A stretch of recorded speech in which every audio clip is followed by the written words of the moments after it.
There might be some poetry within it, I'm not sure yet. The strongest person I've ever known. Back in the 414, they're mourning Doug at A Taste of Soul. No funeral, because my brother from another mother left his body to science. His stroke last month, 9 years after his first stroke, did him in. His daughter, the nurse, honored Doug's DNR, one of his few wishes to ever come true. So now Rob and Darren and some other brothers gather with Doug's older sister, Brandy, at that soul food joint near Sherman Park, where a riot started after the police shot Sylville Smith the same year as Doug's first stroke. Sad not to make the memorial with the short notice Rob gave, so instead, I mourn here and now. Weird that a week before Doug died, I sat on Rob's porch not far from A Taste of Soul, taking selfies we texted to Doug, the strongest person I've ever known. At 14, he bravely integrated our high school in suburban Whitefish Bay, AKA White Folks Bay. Doug was quiet, humble, studious looking in his glasses until they came off like Clark Kent's, and he practically wore the Superman cape in flight above basketball courts from the burbs to the church basements to his hood near Wall Park at 51st and Hampton. Our girlfriends were tight with each other. Doug and Carrie being the first interracial couple in our high school's history, we four shared common concerns and curiosities and intimate, intense talks.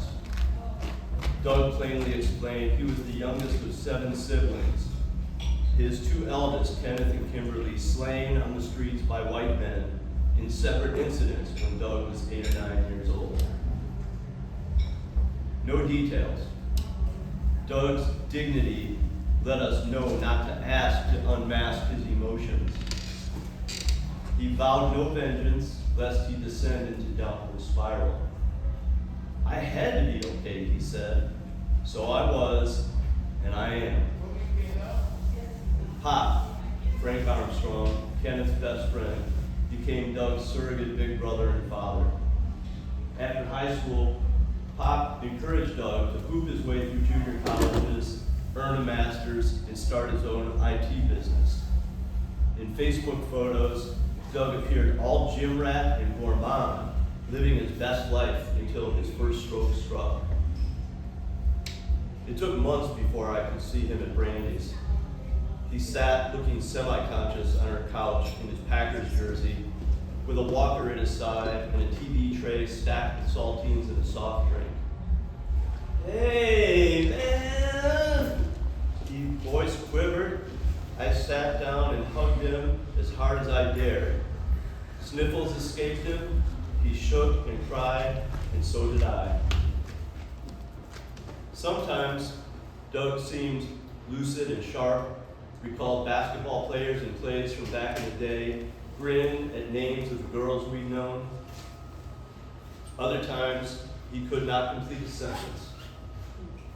When your old friend can't speak what you know he knows deep down in a former part of himself, do you fill in his blanks or wait for his thoughts to leap synapses? And speaking of leaping, damn, Doug could jump out the gym, but never more. Next visit with Doug at his other sister's crib, a birthday surprise. He answered my door knock, leaning on his cane, and wept and staggered back into Ava's place, packed with weights for Doug to lift between flashcard drills to fix his aphasia, ever the gym rat. Doug was driven to earn another master's, this one in psychology. Logic said no way, but he had overcome too much trauma to rule anything out. We talked this over with Pops, who was also betting on Doug. 7 years and many more visits and phone calls and texts later, Doug still struggled with mobility, memory, and speech, but he never gave up. One of Doug's last texts, a few weeks before the ones on Rob's porch, said that Pop had passed. Very sad, I texted back. How are you taking that news? I'll be okay, came the text return from the strongest person I've ever known. I have to be.